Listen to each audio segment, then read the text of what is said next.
ಎಲ್ಲಿ ಒಂದು 4 ಜನ ಮಾಡಿ ಎಲ್ಲರನ್ನ ಮನಸ್ಸು ಕಲಿಸೋ ಕೆಲಸ ಮಾಡ್ತಾರೆ. ಇಲ್ಲಿ ಬಿಜೆಪಿ ತೊಲಗಿಸಿ ಕರ್ನಾಟಕದಲ್ಲಿ ಅವಶ್ಯಕತೆ ಅದ. ನೀವು ಕಾಂಗ್ರೆಸ್ನ ಅಜ್ಞಾನವಿಲ್ಲ, ಮುಂದೆ ಹೋಗಿ ಬೇಕಾಗಿ ಮತದಾರರಿಗೆ ಹೇಳ್ತಾರೆ. ಇವತ್ತಾಗದು ಅಂಬೇಡ್ಕರ್ ಹೇಳ್ಯಾರ, ಅಂಬೇಡ್ಕರ್ ಹಂತಕ್ರಿ ಚಹಾ ಕುಲರ್ದವ್ರು ಇವ್ರ ಪಾರ್ಟಿ ಬರೋದು SC/ST ಅನುದಾನ ತಿಂದಾರ. ತಮ್ಮ ಫ್ರೀ ಯೋಜನೆ ಮಾಡ್ಕೊಂಡು ಅದನ್ನೆಲ್ಲ ಮುಚ್ಚಿಟ್ರು. ಏನು ನಾವೇನು ಮಾಡಿ ಬಿಜೆಪಿಯವ್ರು ತೋರಿಸ್ಬೇಕಾಯ್ತು. ಈಗ ಬಿಜೆಪಿಯವ್ರು ಮಾಡೋದು ಒಂದು ಇಷ್ಟೇ ಕೊಡ್ತೇವೆ. ನಾವು ಕರಪತ್ರ ಮಾಡಿದೆ ಅಂದ್ರೆ ಅಲ್ಬಮ್ ಆಗ್ತೈತೆ ಒಳ್ಳೇದಲ್ಲ. ಯಾವುದೇ ತರ ರಾಜಕೀಯ ಮಾಡಬೇಕು. ಅಂಬೇಡ್ಕರ್ ಬಾಬಾ ಸಾಹೇಬ್ರ ಸಂಬಂಧ ಬಂದೀವಿ, ಬಾಬಾ ಸಾಹೇಬ್ರದಷ್ಟೇ ಮಾಡೋಣ. ರಾಜಕೀಯ ಮಾಡೋಕೆ 12 ದಿನಗಳು ಇರ್ತಾವ ನಮಗೆ. ಇವತ್ತಿನ ದಿವಸ ಬಾಬಾ ಸಾಹೇಬ್ರ ಬಗ್ಗೆ ಇಲ್ಲಿ ಬಂದೀವಿ, ಬಾಬಾ ಸಾಹೇಬ್ರ ಬಗ್ಗೆನೇ ಮಾತಾಡ್ತಾರೆ. ಯಾರು ಒಂದು ಜಾತಿ ಬಗ್ಗೆ ಬರ್ತಿಲ್ಲ.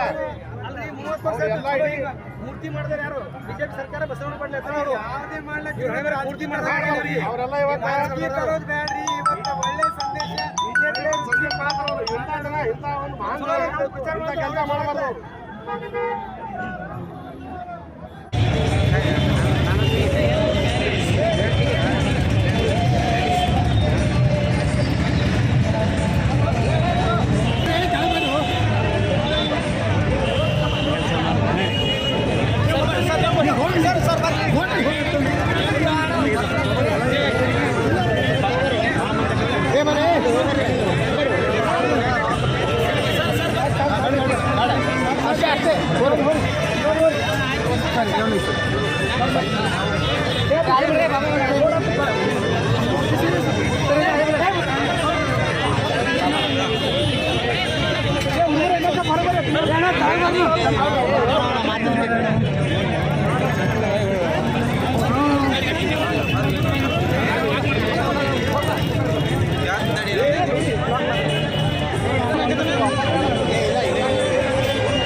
ವಿಶ್ವದಲ್ಲಿ ಶ್ರೇಷ್ಠವಾದ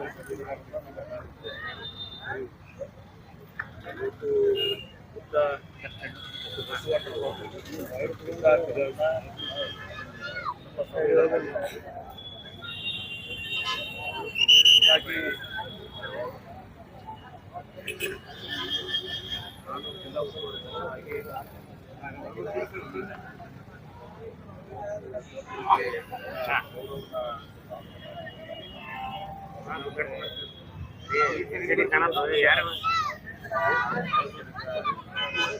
ಸಭೆಯಲ್ಲಿ ಜಿಲ್ಲಾ ಆಡಳಿತದ ಸಭೆ ಆಗಬೇಕಾಗಿತ್ತು. ಆ ಸಭೆಯಲ್ಲಿ ಭಾಗವಹಿಸಲಿಕ್ಕೆ ಸಾಧ್ಯ ಆಗಿಲ್ಲ. ಜನತೆ ಇವತ್ತು ಸಂಭ್ರಮದಿಂದ ಆಚರಣೆ ಮಾಡ್ತಾ ಇದ್ದಾರೆ.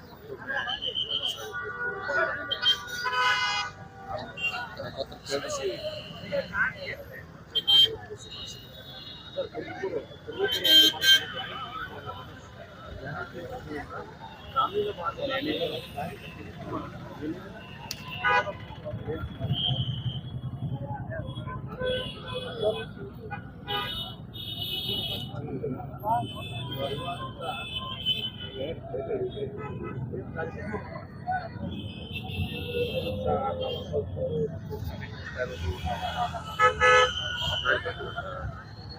ಆಹಾರವನ್ನು ಬಳಸಿದ್ದು ಒಳ್ಳೆ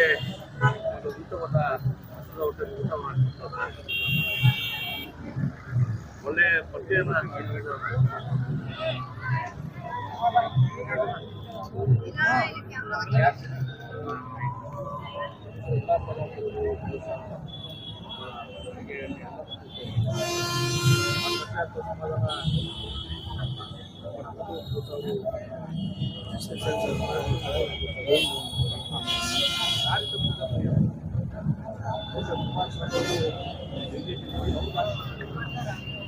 ದಾರಿ ತಪ್ಪಿದಾಗ ದಾರಿ ತಪ್ಪಿದಾಗ ಹೇಳಿಕೆ ಕೊಡ್ತಾರೆ.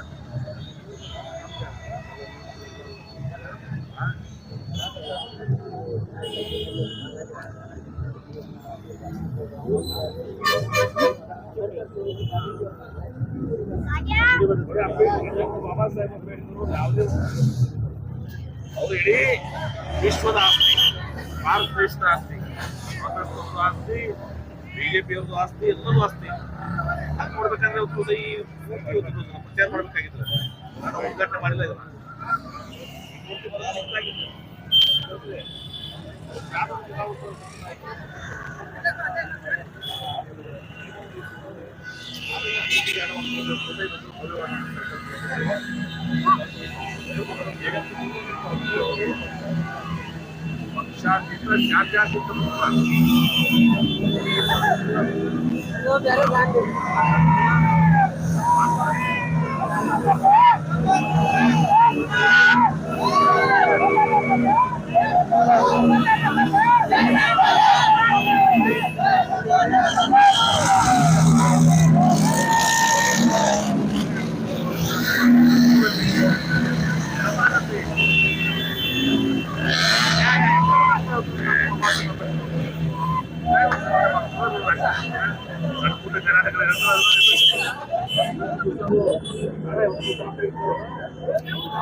ಚೂರು ವೈಡ್ ಬರ್ಬೇಕು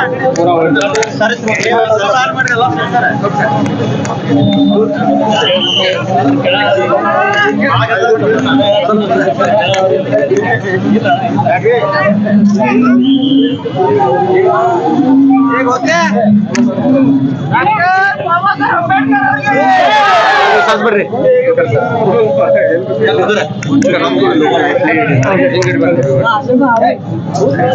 ಸರಿ ಅಣ್ಣ ಸರಿ ಸೈಡ್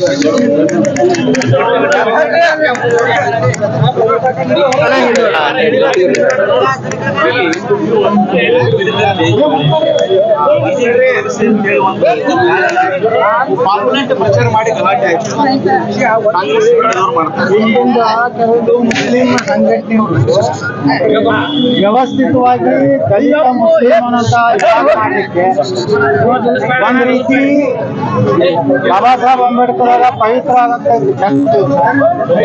ಈ ರೀತಿ ಕೆಲಸ ಕುಕೃತ್ಯ ಮಾಡ್ತಾ ಇದ್ದಾರೆ. ಹತಾಶೆಗೆ ಬಾಬಾ ಸಾಹೇಬ್ ಅಂಬೇಡ್ಕರ್ ಅವರಿಗೆ ಗೌರವವನ್ನು ಭಾರತೀಯ ಜನತಾ ಪಾರ್ಟಿ ನರೇಂದ್ರ ಮೋದಿ ಅವರು ಕೊಟ್ಟಕ್ಕೆ ಯಾರು ಕೊಟ್ಟಿಲ್ಲ. ಅವರ 5 ಕ್ಷೇತ್ರಗಳು ಜನ್ಮ ತಾಳಿದಂತ ಕ್ಷೇತ್ರ ಇರ್ಬೋದು, ಅವರು ಏನು ಇಂಗ್ಲೆಂಡ್ನಲ್ಲಿ ಕಲ್ತಂತ ಒಂದು ಕೋಣೆ ಇರ್ಬೋದು, ಅವರು ದೆಹಲಿಯಲ್ಲಿ ಕೊನೆ ಉಸಿರಿದಂತ ಒಂದು ಮನೆ ಇರ್ಬೋದು, ನಾಗ್ಪುರದ ದೀಕ್ಷಾಭೂಮಿ ಇರ್ಬೋದು, ಎಲ್ಲನೂ ಪಂಚ ತೀರ್ಥಗಳ ತಿಳಿಯುತ್ತವು ಭಾರತೀಯ ಜನತಾ ಪಾರ್ಟಿ ನರೇಂದ್ರ ಮೋದಿ ಅವರು ಮಾಡಿದ್ದಾರೆ. ಇವರು ತಪ್ಪು ಅಷ್ಟೇ ಅಲ್ಲ, ಇವರು ದುರುದ್ದೇಶ ಪೂರ್ವಕವಾಗಿ ಕೆಲವೊಂದು ಬಿಜಾಪುರ ಕಿಡಿಗೇಡಿಗಳಾದ ಮುಸ್ಲಿಂ ಕಿಡಿಗೇಡಿಗಳು ಇದನ್ನು ವ್ಯವಸ್ಥಿತವಾಗಿ ಮಾಡಿದ್ದಾರೆ. ಸರ್, ತುರುವೇಕೆರೆ, ತುಮಕೂರಿನ ತುರುವೇಕೆರೆಯಲ್ಲಿ ಕುಮಾರಸ್ವಾಮಿ ಅವರು ಒಂದು ಹೇಳಿದ್ದಾರೆ ಗ್ಯಾರಂಟಿ ಯೋಜನೆ ಬಗ್ಗೆ. ಗ್ಯಾರಂಟಿ ಯೋಜನೆಯಿಂದ ನಮ್ಮ ಹಳ್ಳಿಯ ತಾಯಂದಿರು ದಾರಿ ತಪ್ಪಿದ್ದಾರೆ. ನೋಡಿ, ನಾವೇನು ಅದಕ್ಕೆ ಕುಮಾರಸ್ವಾಮಿ ಅವರಿಗೆ ಪ್ರತಿಕ್ರಿಯೆ ಕೊಡುವುದಿಲ್ಲ. ಆದರೆ ಇವೆಲ್ಲ ಗ್ಯಾರಂಟಿಗಳು ಲೋಕಸಭೆ ಚುನಾವಣೆವರೆಗೆ ಅಟ್ಟೆ ಇರ್ತಾವೆ. ಲೋಕಸಭಾ ಚುನಾವಣೆ ಆದ ನಂತರ ಈಗಾಗಲೇ ಒಂದು 3-4 ಶಾಸಕರು ಕಾಂಗ್ರೆಸ್ನವ್ರು ಹೇಳಿದ್ದಾರೆ, ಬಾಲಕೃಷ್ಣ, ಮಾಗಡಿ ಮಾಲಕೃಷ್ಣ, ನೀವು ಒಂದ್ ವೇಳೆ ಕಾಂಗ್ರೆಸ್ ವೋಟ್ ಹಾಕ್ತಿದ್ರೆ ನಾವೆಲ್ಲ ಗ್ಯಾರಂಟಿ ಬಂದ್ ಮಾಡ್ತೀವಿ. ರಾಯರೆಡ್ಡಿ ಅವ್ರು ಹೇಳ್ಯಾರ, ಇದು ಬಹಳ ದೊಡ್ಡ ಹೊರೆ ಐತಿ ನಮ್ಮ ಸರ್ಕಾರ, ರಾಜ್ಯ ಬೊಕ್ಕಸಕ್ಕೆ. ಇವೆಲ್ಲ ಏನು ಸ್ಕೀಮ್ ಅದಾವು ಕೇವಲ ಲೋಕಸಭೆ ಚುನಾವಣೆವರೆಗೂ ಮಾತ್ರ ಇರ್ತದೆ. ಲೋಕಸಭೆ ಚುನಾವಣೆ ಆದ್ಮೇಲೆ ಹಂತವಾಗಿ ಒಂದೊಂದು ನೆಪ ಮಾಡಿ ಈಗಾಗಲೇ ಕೊಡ್ಬೇಕಾದ್ರೆ ನೆಪ ಮಾಡಿ ಕೊಟ್ಟಾರ. 10 ಕಿಲೋ ಕೊಡ್ತೀನಿ ಅಂತಿದ್ರು 5 ಕಿಲೋ ರೊಕ್ಕ ಕೊಡ್ತಾ ಇದ್ದಾರೆ. 200 ಯೂನಿಟ್ ಕೊಡ್ತೀನಿ ಅಂತಿದ್ರು ಈಗ ನೀವು ಎಷ್ಟು ಬಳಕೆ ಮಾಡ್ತೀರಿ ಅದರ 10% ಅಂತಾರೆ. ಹೀಗೆ 100 ಕಂಡೀಷನ್ ಹಾಕಿ ಇವತ್ತೇನು ಮಾಡ್ತಾ ಇದ್ದಾರೆ. ಚುನಾವಣೆ ನಂತರ ಯಾವ ಗ್ಯಾರಂಟಿನೂ ಉಳಿದಿಲ್ಲ, ಕಾಂಗ್ರೆಸ್ ಸರ್ಕಾರನೂ ಗ್ಯಾರಂಟಿ ಇಲ್ಲ. ಸರ್, ನೀವು ಪ್ರಚಾರ ಮಾಡೋದು ಪ್ರಚಾರ ಮಾಡ್ತೀರೋ ಯಡಿಯೂರಪ್ಪ ಯಾರು ಪ್ರಚಾರ ನಾಯನ ಶಿವಮೊಗ್ಗದಾಗ ದೊಡ್ಡ ದೊಡ್ಡ ನಾಯಕರು ಅದಾರ. ತಾಯಿ ಹೃದಯದ ಪೂಜ್ಯ ತಂದೆಯವರು ಅದಾರ. ತಾಯಿ ಹೃದಯದ ಪೂಜ್ಯ ತಂದೆಯವರ ಸಣ್ಣ ಮಗ ರಾಜ್ಯಾಧ್ಯಕ್ಷ ಅದಾರ. ತಾಯಿ ಹೃದಯದ ಪೂಜ್ಯ ತಂದೆಯವರ ಹಿರಿಯ ಮಗ ಅದಾರ. ಅವ್ರು 3 ಮಂದಿ ಇದ್ದಾಗ ನಮ್ದೇನು ಕೆಲಸ ಐತೆ?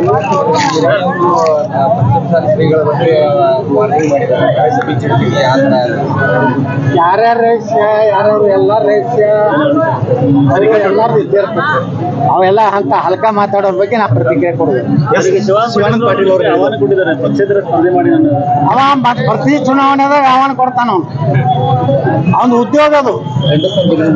ಈ ಒಂದು ಉದ್ಯೋಗ ಮಾಡ್ಕೊಂಡೇ ಅವ್ನು ಜೀವನ ಮಾಡ್ತಾನ. ಈ ಬಾಗಲಕೋಟೆಗೆ ಹೋಗಿ ನಿಂದ್ರಿಸ ಮಗಳನ್ನ. ಬಾಗಲಕೋಟೆನವರು ನಾವು ಹೇಳ್ತೀನಿ, ಅಲ್ಲಿ ಹೊಂಟಿನ ಸಾವಳಿಗೆ ಮತ್ತು ಅಲ್ಲಿ ಏನು ಹೇಳೋದೆಲ್ಲ ಹೇಳ್ತೀನಿ. ಶಿವಾನಂದ ಪಾಟೀಲ್ ಪಕ್ಷೇತರ ನಾಳೆ ಡಿಲಿಮಿಟೇಷನ್ ಆಗ್ತದೆ ಲೋಕಸಭೆ ವಿಧಾನಸಭೆ.